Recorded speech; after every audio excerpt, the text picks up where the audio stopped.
بسم اللہ الرحمن الرحیم ان اللہ و ملائکتہ یصلون علی النبی یا ایہا الذین آمنوا صلوا علیہ وسلموا تسلیما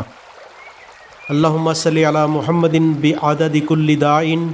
و دواء و بارک وسلم اللہم صلی علی محمد کما تحب و ترضی لہ اللہم صلی علی محمد وعلی آل محمد۔ آج کا سبق پڑھتے ہیں جی۔ حضرت ابن عباس رضی اللہ تعالی عنہما سے روایت ہے کہ حضرت جبرائیل علیہ السلام نے رسول اللہ صلی اللہ علیہ وآلہ وسلم سے عرض کیا، مجھے بتائیے ایمان کیا ہے؟ نبی پاک صلی اللہ علیہ وآلہ وسلم نے ارشاد فرمایا، ایمان کی تفصیل یہ ہے کہ تم اللہ تعالی، آخرت کے دن، فرشتوں، اللہ تعالی کی کتابوں اور نبیوں پر ایمان لاؤ، مرنے اور مرنے کے بعد دوبارہ زندہ ہونے پر ایمان لاؤ، جنت، دوزخ، حساب اور اعمال کے ترازو پر ایمان لاؤ، اچھی اور بری تقدیر پر ایمان لاؤ۔ حضرت جبرائیل علیہ السلام نے عرض کیا، جب میں ان تمام باتوں پر ایمان لے آیا تو کیا میں ایمان والا ہو گیا؟ آپ صلی اللہ علیہ وآلہ وسلم نے ارشاد فرمایا، جب تم ان چیزوں پر ایمان لے آئے تو تم ایمان والے بن گئے۔ مسند احمد۔ حضرت ابو ہریرہ رضی اللہ تعالی عنہ سے روایت ہے کہ نبی کریم صلی اللہ علیہ وآلہ وسلم نے ارشاد فرمایا، ایمان یہ ہے کہ تم اللہ تعالیٰ کو، اس کے فرشتوں کو اور آخرت میں اللہ تعالیٰ سے ملنے کو اور اس کے رسولوں کو حق جانو اور حق مانو، اور مرنے کے بعد دوبارہ اٹھائے جانے کو حق جانو، حق مانو۔ بخاری شریف۔ اللہ والو، جب ہم اللہ اور اللہ کے رسول کی باتوں پر عمل کریں گے اور جو اللہ پاک فرما رہے ہیں قرآن مجید میں، اور اللہ پاک کے پیارے محبوب حضرت محمد رسول اللہ صلی اللہ علیہ وآلہ وسلم جو ہمیں بتا رہے ہیں، بلکہ ان کی زندگی ہمارے لیے ایک نمونہ ہے، تو ہمیں سب کچھ ملے گا، دنیا میں بھی اور آخرت میں بھی، کیونکہ اللہ پاک کا جو نظام ہے وہ نظام اللہ پاک نے اپنے بندوں کے لیے بہت آسان کر دیا۔ آپ اللہ تعالیٰ کے ہر حکم مانیں گے تو اللہ پاک آپ کے ساتھ ایسی ایسی فورس، فرشتے لگا دیں گے جو رزق پہنچاتے ہیں، جو صحت دیتے ہیں، جو شفا دیتے ہیں۔ حضرت عمر بن خطاب رضی اللہ تعالی عنہ سے روایت ہے کہ انہوں نے نبی کریم صلی اللہ علیہ وآلہ وسلم کو ارشاد فرماتے ہوئے سنا، جس شخص کی موت اس حال میں آئے کہ وہ اللہ تعالیٰ پر اور قیامت کے دن پر ایمان رکھتا ہو، اس سے کہا جائے گا کہ تم جنت کے 8 دروازوں میں سے جس سے چاہو داخل ہو جاؤ۔ حضرت عبداللہ بن مسعود رضی اللہ تعالی عنہ سے روایت کرتے ہیں کہ رسول اللہ صلی اللہ علیہ وآلہ وسلم نے ارشاد فرمایا، انسان کے دل میں ایک خیال تو شیطان کی طرف سے آتا ہے اور ایک خیال فرشتے کی طرف سے آتا ہے۔ شیطان کی طرف سے آنے والا خیال یہ ہوتا ہے کہ وہ برائی پر اور حق کو جھٹلانے پر ابھارتا ہے۔ فرشتے کی طرف سے آنے والا خیال یہ ہوتا ہے کہ وہ نیکی اور حق کی تصدیق پر ابھارتا ہے۔ لہٰذا جو شخص اپنے اندر نیکی اور حق کی تصدیق کا خیال پائے، اس کو سمجھنا چاہیے کہ یہ اللہ تعالیٰ کی طرف سے ہدایت ہے اور اس پر اس کو شکر کرنا چاہیے، اور جو شخص اپنے اندر دوسری کیفیت، شیطانی خیال پائے، تو اس کو چاہیے کہ شیطان مردود سے اللہ تعالیٰ کی پناہ مانگے۔ پھر رسول اللہ صلی اللہ علیہ وآلہ وسلم نے قرآن کریم کی آیت تلاوت فرمائی جس کا ترجمہ یہ ہے، شیطان تمہیں فقر سے ڈراتا ہے اور گناہ کے لیے اکساتا ہے۔ ترمذی شریف۔ حضرت ابو دردہ رضی اللہ تعالی عنہ فرماتے ہیں کہ رسول اللہ صلی اللہ علیہ وآلہ وسلم نے ارشاد فرمایا، اللہ تعالیٰ کی عظمت دل میں بٹھاؤ، وہ تمہیں بخش دیں گے۔ حضرت ابو ذر رضی اللہ تعالی عنہ سے روایت ہے کہ نبی کریم صلی اللہ علیہ وآلہ وسلم نے ارشاد فرمایا، ایک حدیث قدسی میں اپنے رب کا یہ ارشاد مبارک نقل فرماتے ہیں، میرے بندو، میں نے اپنے اوپر ظلم کو حرام قرار دیا ہے اور اسے تمہارے درمیان بھی حرام کیا ہے، لہٰذا تم ایک دوسرے پر ظلم مت کرو۔ میرے بندو، تم سب گمراہ ہو سوائے اس کے جسے میں ہدایت دوں، لہٰذا مجھ سے ہدایت مانگو، میں تمہیں ہدایت دوں گا۔ میرے بندو، تم سب بھوکے ہو سوائے اس کے جس کو میں کھلاؤں، لہٰذا تم مجھ سے کھانا مانگو، میں تمہیں کھلاؤں گا۔ میرے بندو، تم سب برہنہ ہو سوائے اس کے جس کو میں پہناؤں، لہٰذا تم مجھ سے لباس مانگو، میں تمہیں پہناؤں گا۔ میرے بندو، تم رات دن گناہ کرتے ہو اور میں تمام گناہوں کو معاف کرتا ہوں، لہٰذا مجھ سے بخشش طلب کرو، میں تمہیں بخش دوں گا۔ میرے بندو، تم مجھے نقصان پہنچانا چاہو تو ہرگز نقصان نہیں پہنچا سکتے، اور تم مجھے نفع پہنچانا چاہو تو ہرگز نفع نہیں پہنچا سکتے۔ میرے بندو، اگر تمہارے اگلے پچھلے انسان اور جنات سب اس شخص کی طرح ہو جائیں جس کے دل میں تم میں سب سے زیادہ اللہ تعالیٰ کا ڈر ہو، تو یہ بات میری بادشاہت میں کوئی اضافہ نہیں کر سکتی۔ میرے بندو، اگر تمہارے اگلے پچھلے انسان اور جنات سب اس شخص کی طرح ہو جائیں جو تم میں سب سے زیادہ فاجر و فاسق ہو، تو یہ چیز میری بادشاہت میں کوئی کمی نہیں کر سکتی۔ میرے بندو، اگر تمہارے اگلے پچھلے انسان اور جنات سب ایک کھلے میدان میں جمع ہو کر مجھ سے سوال کریں اور میں ہر ایک کو اس کے سوال کے مطابق عطا کر دوں، تو اس سے میرے خزانوں میں اتنی ہی کمی آئے گی جتنی کمی سوئی کی سمندر میں ڈال کر نکالنے سے سمندر کے پانی میں ہوتی ہے، اور یہ کمی کوئی کمی نہیں ہے۔ اسی طرح اللہ تعالیٰ کے خزانوں میں بھی سب کو دے دینے سے کچھ کمی نہیں آتی۔ میرے بندو، تمہارے اعمال ہی ہیں جن کو میں تمہارے لیے محفوظ کر رہا ہوں، پھر تمہیں ان کا پورا بدلہ دوں گا، بدلہ دوں گا۔ لہٰذا جو شخص اللہ کی توفیق سے نیک عمل کرے تو اسے چاہیے کہ وہ اللہ تعالیٰ کی تعریف کرے، اور جس شخص سے کوئی گناہ سرزد ہو جائے وہ اپنے ہی نفس کو ملامت کرے، کیونکہ اس سے گناہ سرزد ہونا نفس ہی کے تقاضے سے ہوا،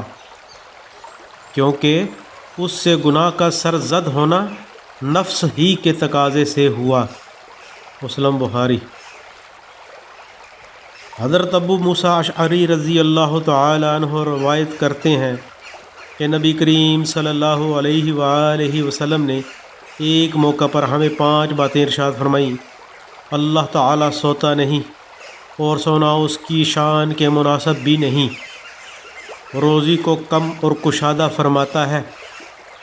اس کے پاس رات کے اعمال دن سے پہلے اور دن کے اعمال رات سے پہلے پہنچ جاتے ہیں، اس کے اور مخلوق کے درمیان پردہ اس کا نور ہے، اگر وہ یہ پردہ اٹھا دے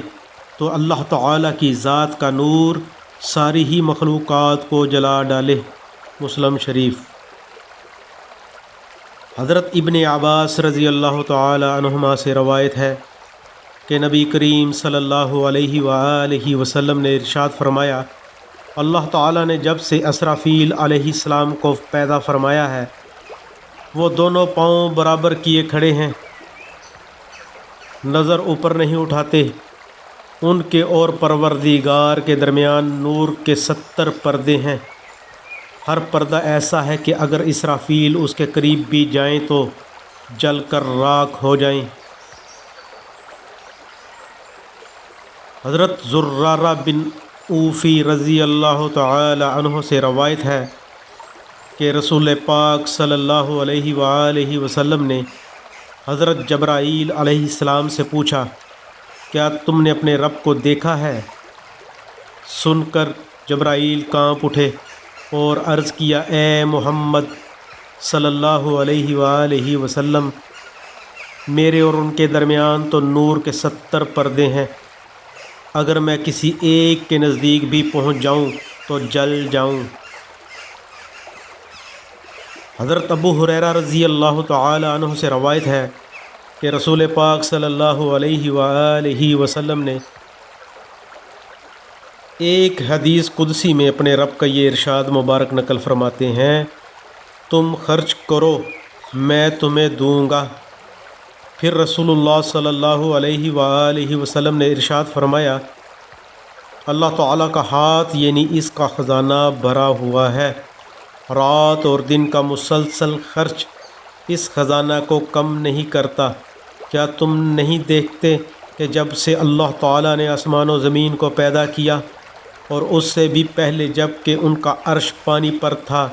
کتنا خرچ کیا ہے، اس کے باوجود ان کے خزانہ میں کچھ کمی نہیں ہوئی۔ انہی کے ہاتھ میں انصاف کا ترازو ہے جس سے وہ لوگوں کو پست اور بلند کرتا ہے۔ حضرت ابو ہریرہ رضی اللہ تعالی عنہ نبی کریم صلی اللہ علیہ وآلہ وسلم سے روایت کرتے ہیں کہ آپ صلی اللہ علیہ وآلہ وسلم نے ارشاد فرمایا، اللہ تعالیٰ قیامت کے دن زمین کو اپنے قبضہ میں لے لیں گے اور آسمانوں کو اپنے داہنے ہاتھ میں لپیٹیں گے، پھر فرمائیں گے کہ میں ہی بادشاہ ہوں، کہاں ہے زمین کے بادشاہ؟ بخاری شریف۔ حضرت ابو ذر رضی اللہ تعالی عنہ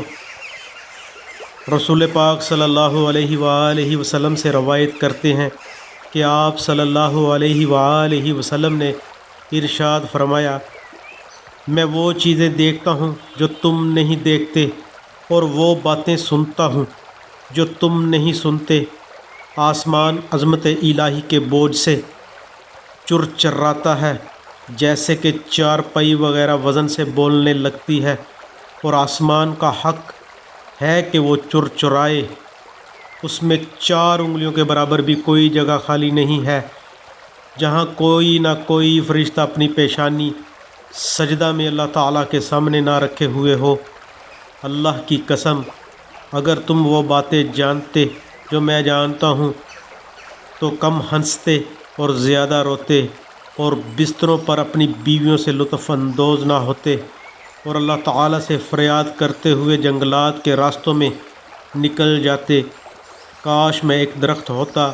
جو جڑ سے کاٹ دیا جاتا۔ ترمذی شریف۔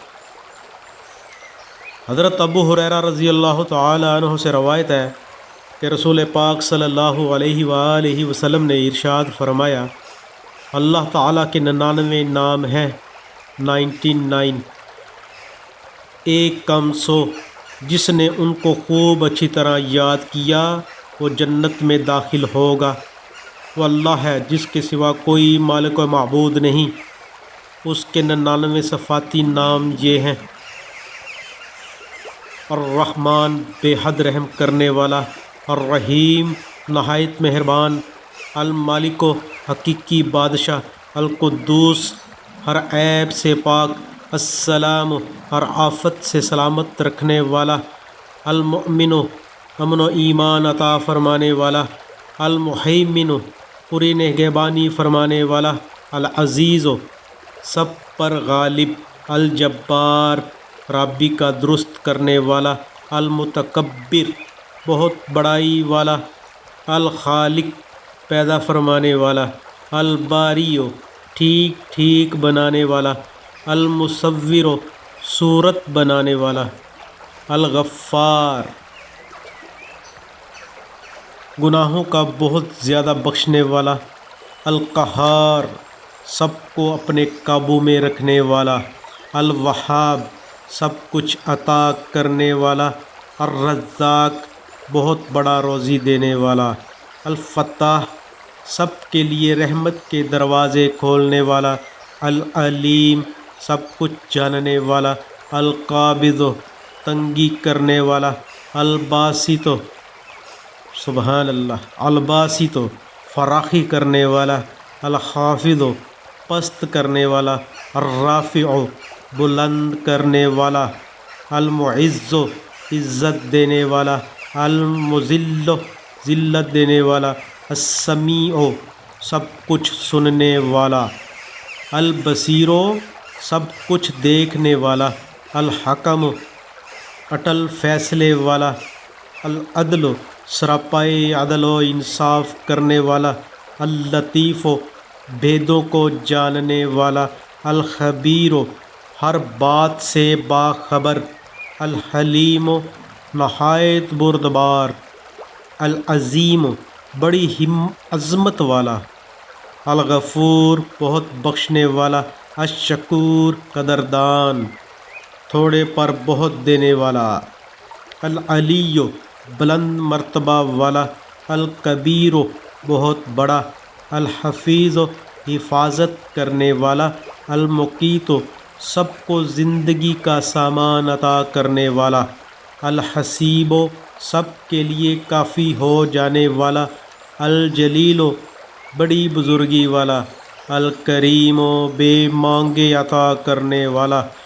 الرقیب نگران، المجیب قبول فرمانے والا، الواسع وسعت رکھنے والا، الحکیم بڑی حکمت والا، الودود اپنے بندوں کو چاہنے والا، المجید عزت و شرافت والا، البعیث زندہ کر کے قبروں سے اٹھانے والا، الشہید ایسا حاضر جو سب کچھ دیکھتا ہے اور جانتا ہے، الحق کو اپنی ساری صفات کے ساتھ موجود، الوکیل کام بنانے والا، القوی بڑی طاقت و قوت والا، المتین بہت مضبوط، الولی سرپرست و مددگار، الحمید تعریف کا مستحق، المحصی سب مخلوقات کے بارے میں پوری معلومات رکھنے والا، المبدئ پہلی بار پیدا کرنے والا، المعید دوبارہ پیدا کرنے والا، المحیی زندگی بخشنے والا، الممیت موت دینے والا، الحی ہمیشہ ہمیشہ زندہ رہنے والا، القیوم سب کو قائم رکھنے اور سنبھالنے والا، الواجد سب کچھ اپنے پاس رکھنے والا، یعنی ہر چیز اس کے خزانے میں ہے، الماجد بڑائی والا، الواحد ایک، الاحد اکیلا، الصمد سب سے بے نیاز اور سب اس کے محتاج، القادر بہت زیادہ قدرت والا، المقتدر سب پر کامل اقتدار رکھنے والا، المقدم آگے کر دینے والا،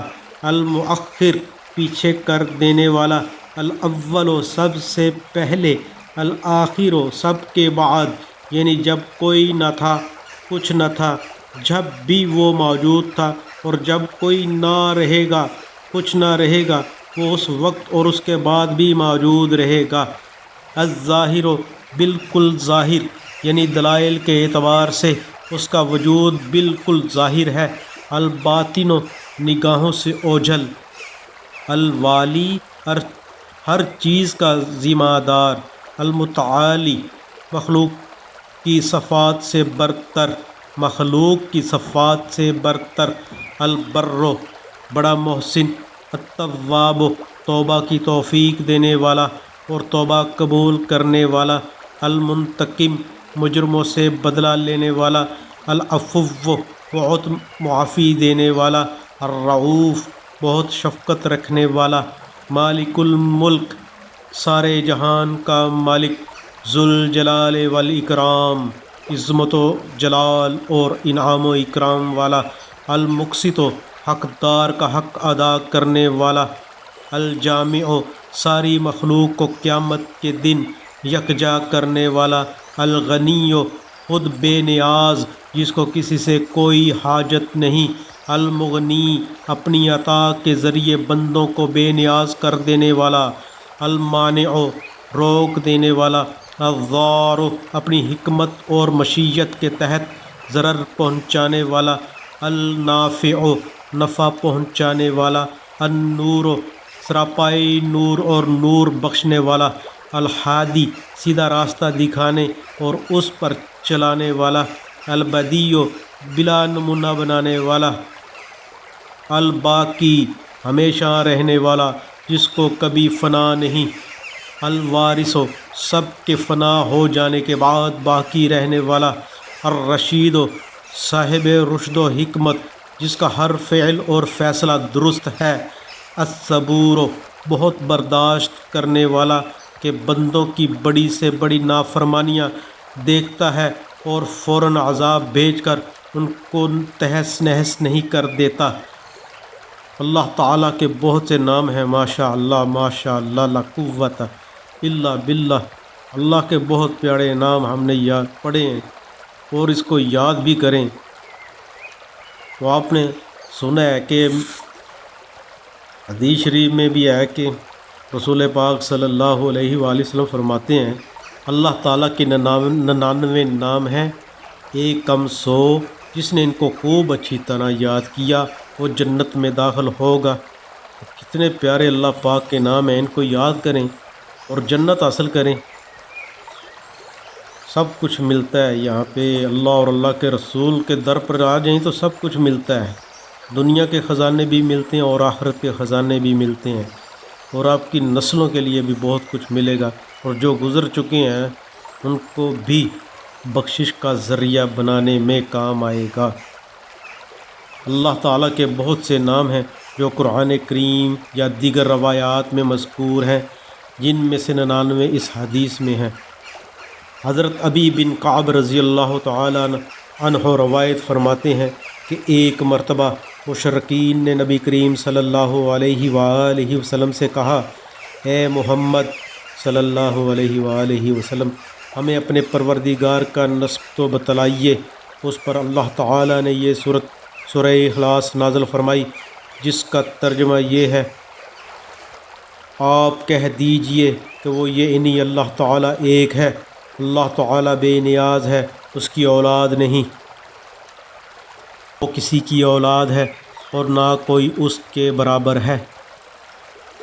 پھر ایک دفعہ پڑھ لیتے ہیں سورہ اخلاص۔ بسم اللہ الرحمن الرحیم، قل هو اللہ احد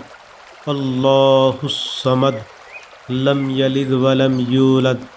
ولم یکن له کفوا احد احد احد۔ سبحان اللہ، کیا لذت ہے سورہ اخلاص میں۔ تو میرے پیارے بھائی اور بہنوں اور مجھے سننے والوں، رسول پاک صلی اللہ علیہ وآلہ وسلم ہمارے بہت پیارے نبی ہیں، اللہ کے محبوب ہیں، اور تمام انبیاء علیہ السلام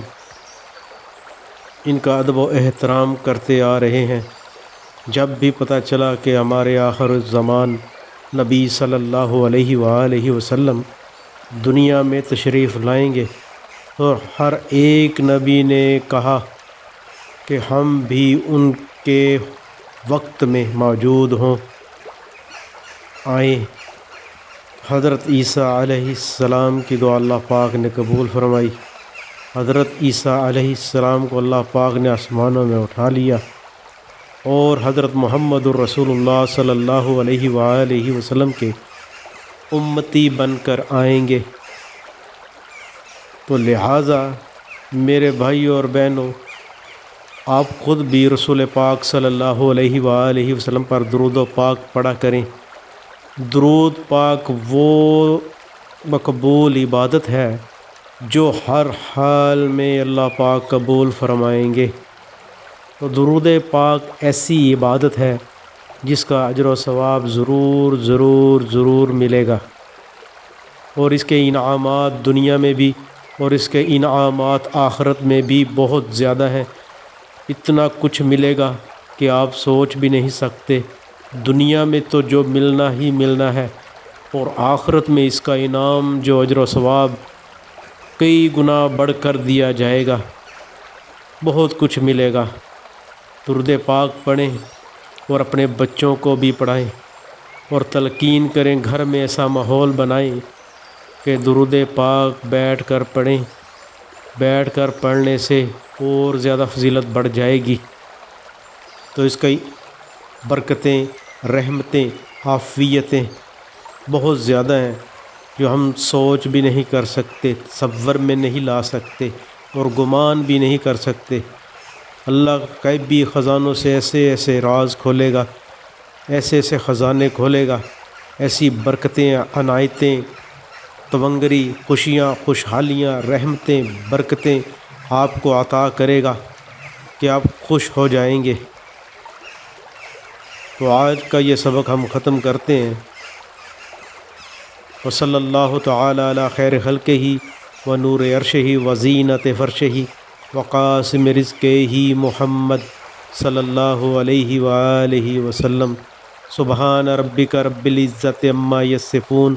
والسلام علی المرسلین والحمد للہ رب العالمین۔ السلام علیکم ورحمۃ اللہ۔